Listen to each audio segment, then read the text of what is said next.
a man entered one of the deadliest underwater caves in America, and the earth itself seemed to erase him. No body surfaced, no final signal was sent, no trace of struggle remained.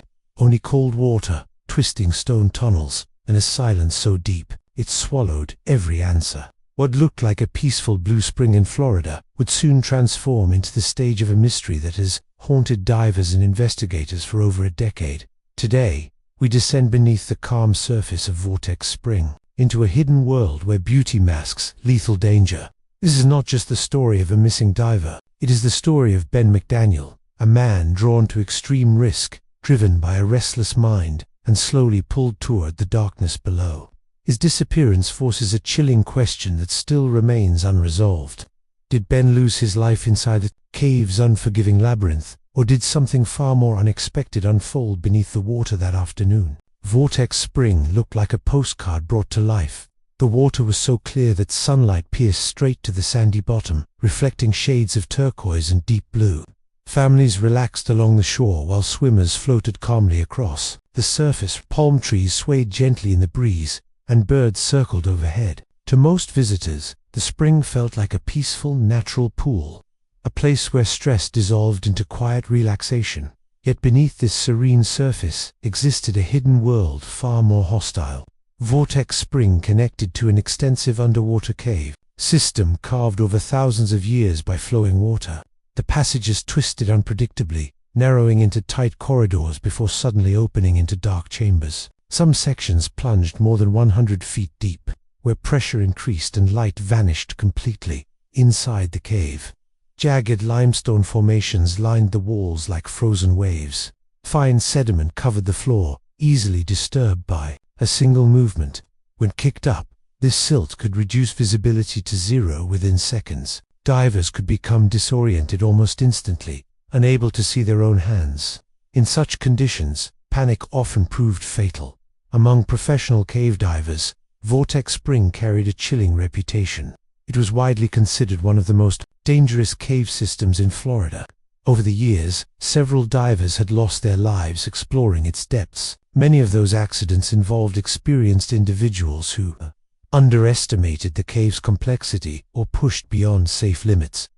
Despite posted warnings and strict regulations, the cave continued to attract thrill-seekers. The contrast between calm surface waters and lethal darkness below created a powerful illusion of control. From above, nothing suggested danger. It looked safe, inviting, even gentle. Many believed that with enough courage and basic skill, they could navigate what others feared. It was into this deceptive paradise that Ben McDaniel arrived. Ben was 30 years old, physically fit, and carried himself with quiet confidence. He had served as an Army Ranger, a role that demanded discipline, resilience, and comfort with life-threatening situations. During his military years, danger was routine. High-pressure missions and constant adrenaline shaped his mindset. Fear became something to manage, not avoid. When Ben left the military, that intense lifestyle disappeared overnight. Like many veterans, he struggled with the transition to civilian life. Ordinary routines felt empty. The silence after years of constant action was unsettling. Friends later described him as restless, searching for something that made him feel alive again. Adventure slowly replaced structure. Ben discovered scuba diving and quickly became fascinated with its extremes. While recreational diving offered beauty, cave diving offered challenge. It was darker, more complex, and far more dangerous. For someone seeking intensity, it was the ultimate test. Cave diving required advanced certification, strict planning, and unwavering respect for safety protocols. Even highly trained professionals approached cave systems cautiously. The sport carried one of the highest fatality rates in diving. A small mistake could lead to oxygen loss, entrapment, or total disorientation. Safety lines, backup air tanks, and dive partners were essential components of survival. Ben, however, did not yet possess full cave diving certification. He had completed some training but lacked the qualifications required for deep cave exploration. According to dive professionals, experience alone was not enough. Certification ensured divers understood emergency procedures and navigation techniques, critical for survival in such environments. Still, Ben trusted his instincts and physical ability. His military background reinforced the belief that he could handle pressure and danger better than most. In his mind, training was helpful, but not absolute. He felt capable of adapting to whatever situation arose. Underwater. 2. Ben restrictions felt unnecessary. Resort staff quickly noticed his intense interest in the cave. They repeatedly warned him that he was not authorized to dive the deeper sections. The owner personally explained the risks and emphasized the strict rules in place to prevent accidents. These warnings were not casual suggestions, but firm prohibitions. Ben outwardly acknowledged them, nodding politely, but internally dismissed the concern. Friends later recalled that he often believed rules were meant for less capable people. He saw boundaries as challenges rather than protections. The more he was told no, the more determined he became. Fellow divers described Ben as focused, driven, and occasionally reckless. He thrived on pushing limits. Where others paused to assess danger, Ben leaned forward. Caution felt restrictive, while risk felt liberating. This mindset is commonly seen in sensation-seeking personalities, individuals who require high stimulation to feel satisfied. Psychologists note that such traits often intensify after experiences involving adrenaline, such as military service. Their brain becomes accustomed to heightened levels of excitement. When stimulation drops, individuals seek increasingly intense experiences to regain that feeling of aliveness. The resort surrounding Vortex Spring was modest and secluded. Tucked away from busy roads and modern distractions, it felt calm and untouched. Yet beneath that peaceful atmosphere lingered a troubling past. Local residents quietly spoke of earlier diving accidents, suggesting that some incidents had been downplayed to preserve the spring's reputation and tourism income. Although no official evidence supported these claims, the rumors created a constant sense of unease. Vortex Spring existed as both a tranquil retreat and a potentially lethal environment, where beauty masked danger. Still, visitors continued to arrive every day, captivated by the crystal-clear water and unaware of the risks hidden below. Ben often stood quietly at the edge of the spring, watching the sunlight fade into darker shades of blue as the water deepened. In his mind, he pictured the narrow tunnels stretching far beneath the surface, waiting to be explored. He convinced himself that he understood every risk and possessed the strength to face whatever lay below. His confidence grew with each passing day, feeding the belief that danger could be controlled. What Ben failed to realize was that underground caves do not respond to courage or ambition. They remain indifferent, unforgiving, and quick to turn even the smallest error into tragedy. In the days leading up to Ben McDaniel's disappearance, an uneasy tension settled over Vortex Spring. Ben repeatedly approached resort staff, asking for permission to explore the underwater cave system. Each request was firmly denied. Without full cave diving certification, entering the deeper sections violated safety protocols designed to prevent fatal accidents. The rules were strict, shaped by years of tragedy and hard lessons learned from previous divers who never returned. Ben struggled to accept these refusals. Witnesses later described how frustration began to replace patience. He argued that his military background had prepared him for extreme environments. He claimed to understand the risks better than most recreational divers. To Ben, the restrictions felt excessive, even insulting, as if his abilities were being underestimated by people who did not truly know him. Several employees recalled heated conversations between Ben and staff members. Voices were raised, warnings were repeated, but the dangers of cave diving were explained in graphic technical detail, from zilt-outs that blind divers to the risk of becoming trapped in narrow passages. Yet Ben remained convinced that experience mattered more than paperwork. He believed that confidence and mental strength could overcome physical danger. This behavior reflected a well-documented psychological pattern known as optimism bias. Individuals who frequently engage in risky activities often believe serious accidents happen to others, not themselves. Even when fully aware of danger, they emotionally distance themselves from negative outcomes. Ben likely acknowledged the hazards intellectually while feeling personally immune to them. Eventually, resort staff believed the conflict had cooled. Ben appeared calmer and stopped asking for permission. Some assumed he had accepted the rules and would stick to safer diving areas. The issue seemed settled, and daily operations continued as usual. Visitors swam, laughed, and enjoyed the warm Florida afternoon, unaware of what was about to happen. On August 18, 2010, Ben returned to Vortex Spring in the early afternoon. The weather was clear and calm, with no strong winds or storms to disrupt the water. The spring looked especially inviting that day, its surface smooth like glass. Families and divers relaxed nearby, enjoying the peaceful atmosphere that defined the resort. Without drawing attention to himself, Ben prepared his equipment and entered the water alone. There was no dive partner beside him, no professional guide monitoring his movements. He slipped beneath the surface quietly, disappearing into the blue depths. To anyone watching casually, it looked like an ordinary swim. In the world of cave diving, solo exploration is considered extremely dangerous. Professional divers emphasize the buddy system as essential for survival. A partner can help manage equipment failures, guide navigation, and assist during panic or disorientation. Without that support, a diver has no margin for error. Ben had chosen to face the cave alone.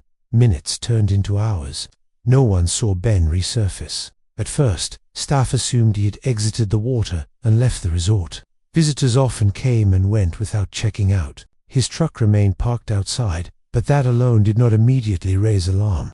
His personal belongings were still nearby, untouched. As the afternoon faded into evening, concerns slowly grew.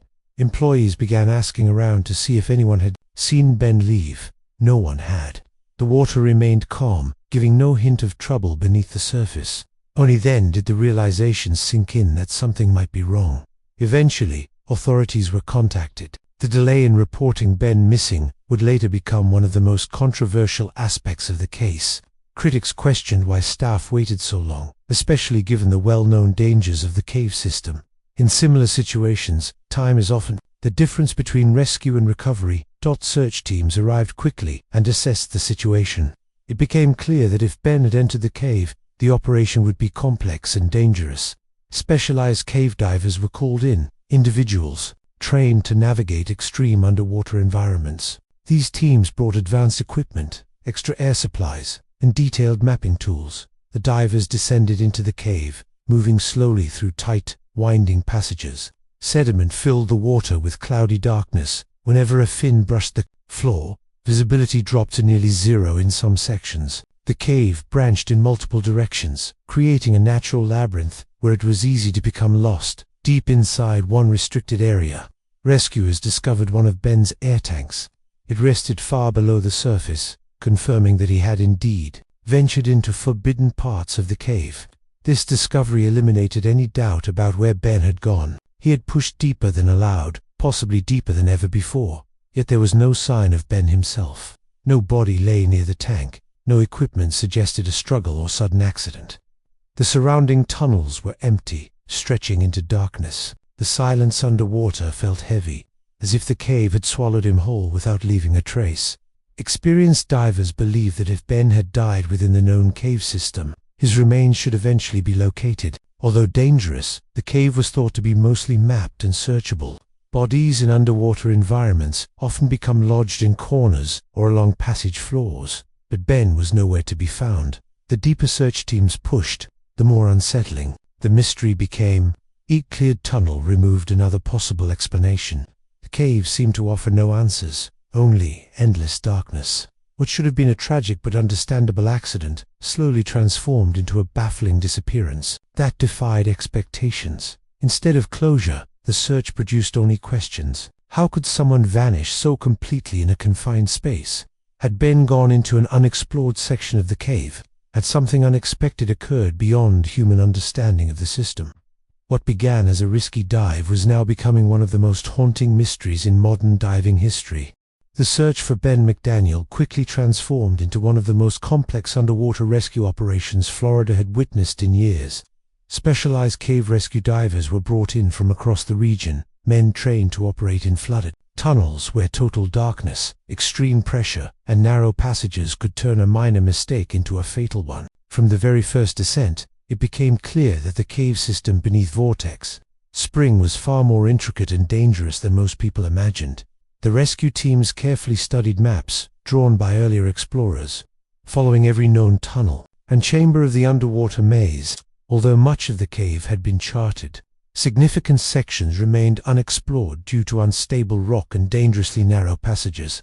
These blank areas represented places where a diver could vanish without trace. As the search moved deeper, conditions worsened rapidly. Fine sediment covered the floor, and each movement stirred thick clouds of silt that swallowed the light, forcing divers to navigate blindly by touch and guide.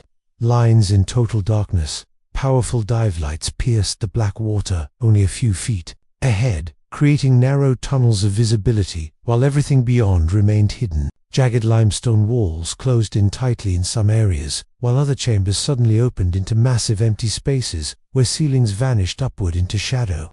The cave felt endless, unpredictable, and deeply hostile to human presence. Despite the extreme danger, the rescue teams continued their methodical search. They advanced slowly through every accessible tunnel, scanning floors, inspecting rock crevices, and examining any disturbed sediment that might indicate movement. Divers rotated frequently to prevent exhaustion and oxygen depletion, maintaining strict safety procedures while pushing the limits of human endurance. Hours turned into days without any sign of Ben. Each dive ended with the same unsettling result: empty tunnels and unanswered questions. For veteran cave divers, this absence was deeply disturbing. In most underwater accidents, victims are typically found trapped in narrow passages or near areas where air supplies run out, making recovery tragically predictable. As days passed, with no discovery, disbelief began to replace expectation among the professionals. Based on the size of the known cave system, many believed they had explored nearly all reachable areas. While the labyrinth was complex, it was not believed to be infinite. Logic suggested that Ben's body should have appeared somewhere within the mapped sections. While the search continued beneath the water, attention above the surface intensified. News crews arrived at Vortex Spring, broadcasting images of the calm, crystal-clear pool, while describing the deadly maze hidden below. National media framed the story as a man vanishing inside an underwater labyrinth, capturing the imagination and fear of audiences across the country. Online communities quickly became flooded with speculation and debate. Some experienced divers argued that Ben must have traveled deeper than anyone realized, possibly into an unmapped branch of the cave system. They explained that underwater caves often contain hidden fissures that can widen suddenly into unknown chambers where a diver could become trapped beyond reach forever. Others were not convinced by this explanation. They focused instead on the unusual delay in reporting Ben missing and questioned the actions of the resort staff. Why had authorities not been called immediately, especially in such a dangerous environment where time is critical for survival and recovery? To many, the hesitation felt suspicious. Rumors soon began circulating that Vortex Spring had experienced previous fatal accidents that were quietly minimized to protect tourism. Locals whispered that deaths were bad for business, and that the spring's reputation was carefully managed, though no official record supported these claims. The stories added an unsettling layer of distrust to the investigation. Law enforcement officials conducted a thorough review of the situation. They interviewed employees, analyzed timelines, and searched the property repeatedly.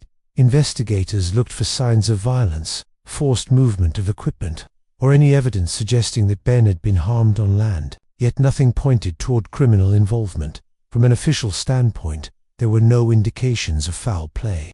The cave remained the central focus of the investigation. The lack of physical evidence beyond the discovered air tank suggested that Ben had indeed ventured deep underground, but where he went after that remained unknown. Then a moment arrived that dramatically shifted how experts viewed its disappearance.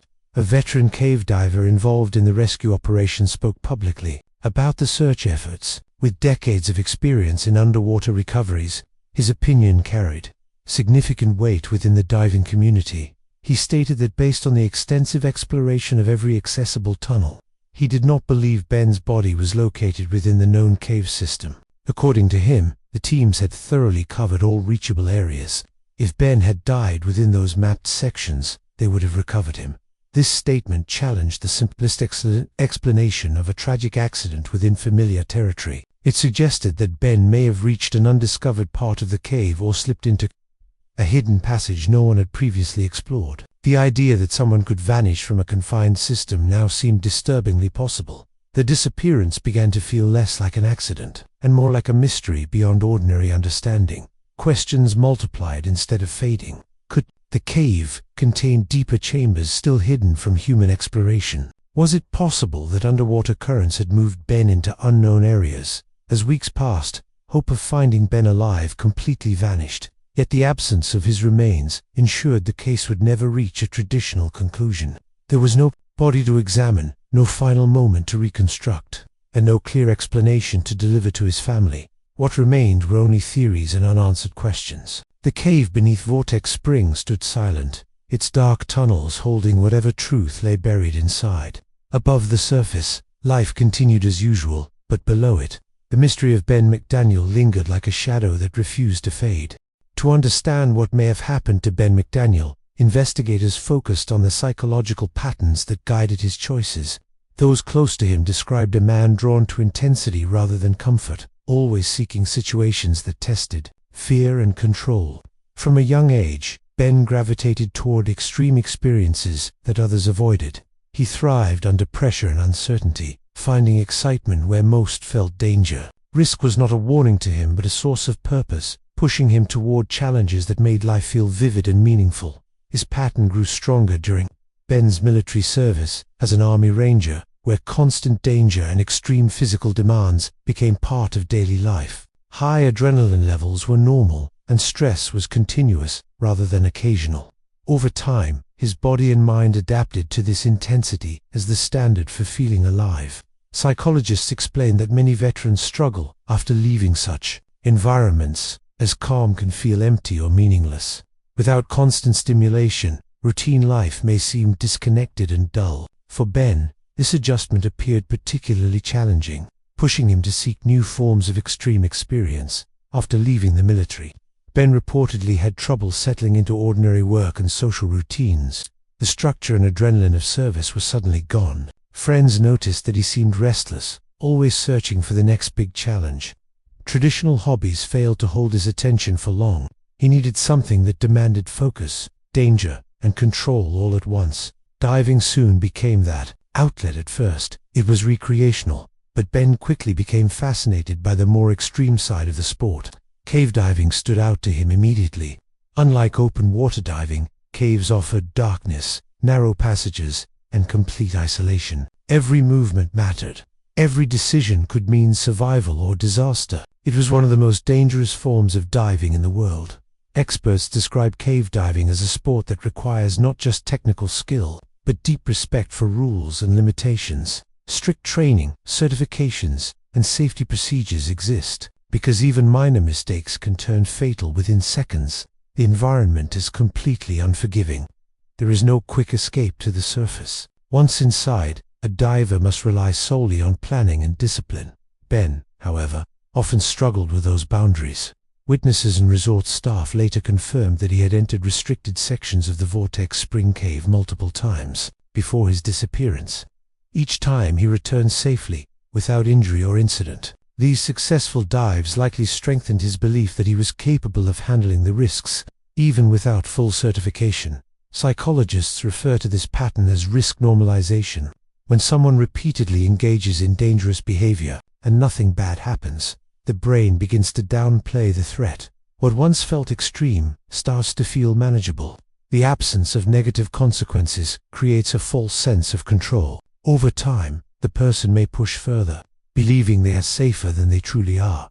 For Ben, each illegal dive likely reinforced his confidence. Warnings from staff became less meaningful.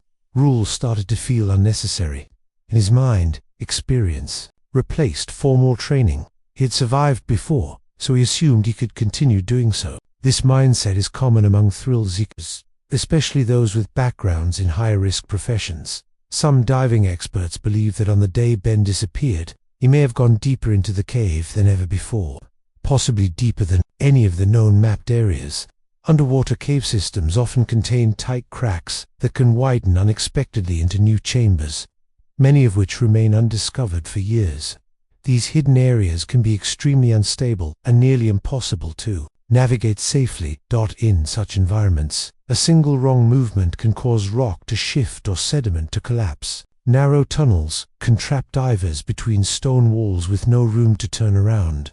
Disorientation can happen instantly when visibility drops to zero. Even highly trained divers have lost their lives in similar situations after becoming confused or stuck only a few feet from safety. This theory aligns with the discovery of Ben's air tank deep inside the restricted area of the cave. Its location suggested he had pushed far beyond the limits he was instructed to follow. It indicated progression deeper into the system rather than a simple recreational swim. To many investigators, the tank became physical proof of his willingness to test danger. Human psychology often underestimates how quickly nature can become fatal. Confidence can override caution. Curiosity can overpower fear. When someone believes they are in control, they may ignore subtle warning signs like narrowing spaces, worsening visibility, or fatigue. In caves, however, there is no margin for misjudgment. The environment does not adjust to human error. Ben may not have consciously planned to break rules that day, but his history of boundary pushing suggests he likely believed he could manage whatever lay ahead. His past experiences had taught him that risk could be conquered through confidence and determination. Unfortunately, underwater caves operate by different rules than human environments. Unlike challenges faced in training or sport, caves offer no forgiveness. There are no second chances, no rescue once a diver goes beyond reach. A moment of panic, a wrong turn, or an unexpected collapse can end everything silently, without leaving obvious traces behind. For many experts, this theory remains the most believable explanation. Ben likely ventured deeper into unmapped sections of the cave, became disoriented or trapped, and died somewhere beyond the reach of rescue teams. His body may still lie hidden in a collapsed tunnel or an undiscovered chamber. Although no final proof exists, this scenario matches both the physical evidence and Ben's psychological pattern. Driven by intensity and growing confidence, he may have pushed one step too far. Ultimately, the very traits that fueled his adventurous spirit led him into a place where courage could not overcome nature's unforgiving limits. As months stretched into years, without any sign of Ben McDaniel, investigators and journalists began developing theories to explain how someone could vanish inside a known underwater cave. Each idea sought to bring meaning to the silence left behind. Some pointed toward human involvement, while others blamed the ruthless environment itself. With little physical evidence, psychological patterns and probability became key tools in the analysis. The first major theory focused on possible involvement by someone close to the situation, highlighting the delayed call to authorities. Critics argued that in such a dangerous location, emergency response should have been immediate, making the hours-long delay deeply suspicious. Some also pointed to minor inconsistencies in witness statements regarding timelines and equipment placement. Ben's gear was found in areas that some believed did not fully match expected procedures. To those suspicious of the resort, these details hinted at possible interference after Ben failed to surface. The idea was that someone may have moved equipment or altered the scene to make the disappearance appear like a simple accident.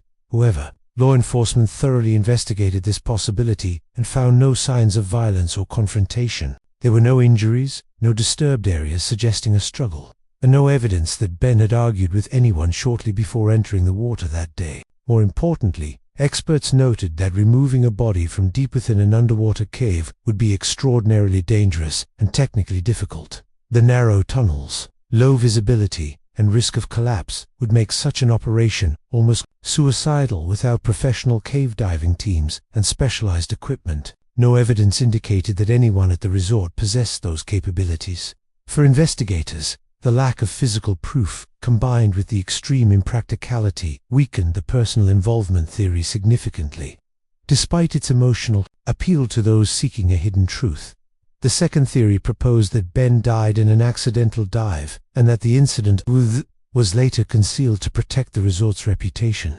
This idea gained traction because of Vortex Spring's history of previous dive-in fatalities. Some locals believed that negative publicity could severely damage tourism, providing a motive to minimize or hide serious incidents whenever possible. The delayed emergency call once again played a central role in this suspicion. Critics argued that staff may have waited to see if Ben would resurface before officially acknowledging a disaster. They imagined a scenario where an accident was discovered privately and then quietly covered up, allowing the cave to continue operating without public scrutiny or legal consequences. Yet investigators found no evidence to support such a complex cover-up. Moving a body through flooded cave passages would require multiple divers, extensive planning, and incredible risk, all while avoiding detection. Additionally, no unusual activity, missing staff members, or unexplained equipment usage was ever documented. The logistical challenges alone made this theory highly unlikely in the eyes of professionals. A third theory involved external foul play, such as abduction or an attack by a stranger. While dramatic, this explanation was quickly dismissed by authorities. Vortex Spring was a relatively isolated location with limited access points. There were no reports of suspicious individuals, no signs of forced confrontation, and no indication that Ben encountered anyone hostile that day. Furthermore, the idea of someone intercepting Ben underwater was virtually impossible. The cave system was restricted and difficult to navigate, even for experts. On land, there were no footprints, vehicle sightings, or witnesses suggesting that Ben left the area with someone else. This theory lacked both physical evidence and realistic opportunity. The final theory, and the one supported by most investigators and cave diving experts, was that Ben became lost or trapped deep inside the cave system. Supporters of this explanation emphasized the vast complexity of the underwater tunnels. While many sections had been mapped, significant portions remained unexplored due to danger and inaccessibility. Cave systems often contain hidden chambers, collapses, and narrow passageways that can trap divers permanently. A small mistake, a sudden loss of visibility, or a wrong turn can quickly become fatal. Cliffs pointed out that in such environments, bodies can become wedged in tight spaces or buried under sediment, making recovery nearly impossible. Even after extensive searches, the discovery of Ben's air tank, far inside a restricted section of the cave, strongly supported this theory. It suggested that he had ventured deeper than allowed, possibly beyond areas previously explored by other divers. If he entered an unmapped branch, he could have disappeared into a space no rescue team had yet reached or even known existed. This theory closely matched Ben's psychological profile. His pattern of pushing limits, dismissing warnings, and gaining confidence after each dangerous dive made it likely that he went deeper than ever before on his final descent. The same traits that fueled his adventurous nature may have led him into unknown territory. Despite its logic, this explanation was the hardest for his family to accept. Ben's father openly rejected the idea that his son was simply lost in the cave. To him, the absence of a body meant that truth was still hidden and the search unfinished. Psychologists explain that when a loved one disappears without answers, the mind often resists simple explanations. Sudden loss without proof can feel unreal, driving families to seek more complex narratives where someone is responsible or a mystery remains unsolved. Closure becomes tied not to probability, but to the hope of discovering something more. Nature rarely offers clear endings, especially in extreme environments like underwater caves, where disappearance can be the final chapter. There are no witnesses, no final moments, only silence. Many divers lost in similar systems have never been recovered, their remains hidden in spaces beyond human reach. The question that still haunts this case is simple, yet heavy. Does Ben's body still rest somewhere in the darkness, waiting to be discovered by future technology, or will the cave, vast and indifferent, keep its secret forever? Ben McDaniel's story reflects a broader psychological pattern that researchers have observed for decades.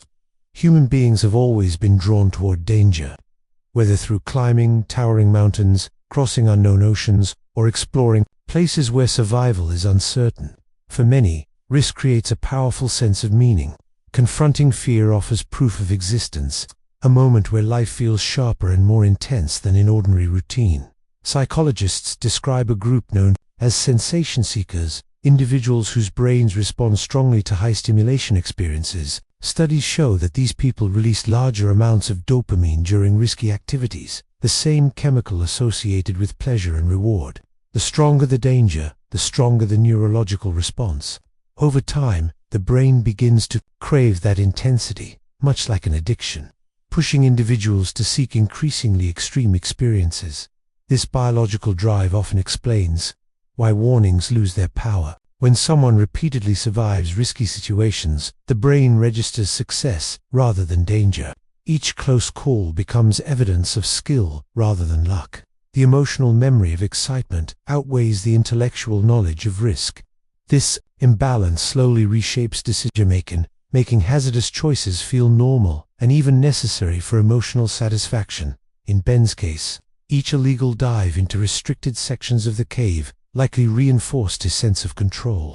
Returning safely again and again created a belief that he had mastered the environment. Psychologists refer to this as risk normalization, where repeated exposure lowers fear response while confidence increases. The danger itself never decreases, but the perception of it does, creating a false sense of safety.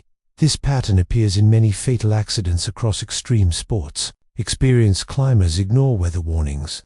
Skilled drivers push speeds higher each time. Trained divers venture beyond limits. The human brain, once comfortable with danger, begins to treat it as routine. The line between calculated challenge and reckless behavior slowly disappears without the individual realizing it. Another factor often involved is what experts call optimism bias. This is the belief that negative outcomes happen to others but not to oneself. Even when individuals understand the risks intellectually, they feel emotionally immune. Ben likely knew cave diving was dangerous, but deep down believed he would be the exception. His military background may have strengthened this belief in personal resilience and control. Transitioning from high adrenaline, military service back into ordinary life can intensify this craving for danger. Many veterans report that calm environments feel empty or meaningless after years of constant alertness. The nervous system becomes accustomed to stress as a normal state. Without it, the brain searches for stimulation to recreate that sense of being fully alive. Cave diving offered Ben everything his mind sought. It required focus, courage, physical endurance, and complete control in a hostile environment. It mimicked the intensity of military missions but without command structure or limits enforced by authority. In the cave, Ben was alone with risk itself. Each descent became a personal test of survival and mastery over fear. However, nature does not respond to confidence or experience the way human challenges do. Unlike opponents or training scenarios, caves are indifferent. They do not adapt, negotiate, or forgive mistakes. A minor miscalculation can instantly become fatal. The environment remains dangerous regardless of how skilled or brave someone feels. Philosophically, many cultures have long warned about humanity's urge to conquer forces beyond its control. Across history, thinkers have observed how the desire to master danger often grows alongside pride and ambition.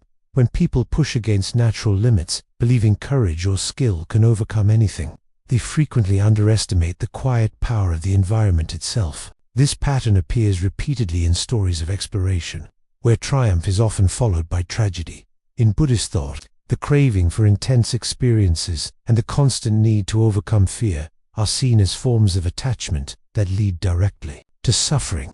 The thrill of danger brings temporary fulfillment, but it fades quickly, driving individuals to seek even greater risks to feel the same satisfaction. This endless cycle of desire can blind people to consequences, slowly pulling them toward situations where control is lost and harm becomes inevitable.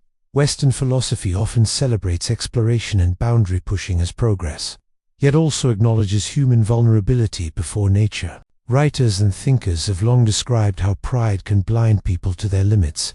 The belief that intelligence or strength can overcome natural forces frequently ends in tragedy, reminding humanity that control is often an illusion. In Christian philosophy, pride before creation is often portrayed as the root of human downfall. When people believe they can command forces far greater than themselves, they place ego above humility, inviting consequences beyond their control. This lesson appears repeatedly in spiritual teachings, where overconfidence blinds individuals to their limits.